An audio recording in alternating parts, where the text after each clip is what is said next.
I'm Wasteland Firebird. We are in Canberra, Australian Capital Territory. This town is terrible.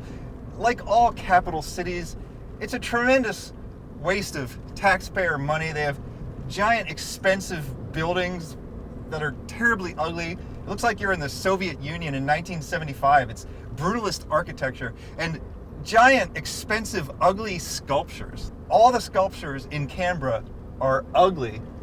This is a terrible place. Don't ever come here. City centre.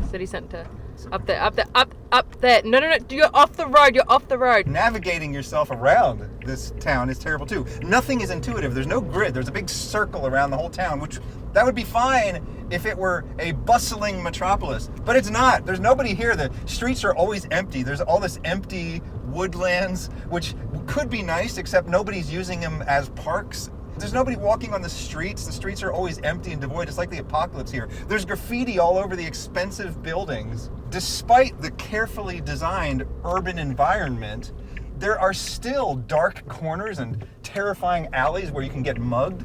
Okay, people talk about giving the land back to the original people who lived here.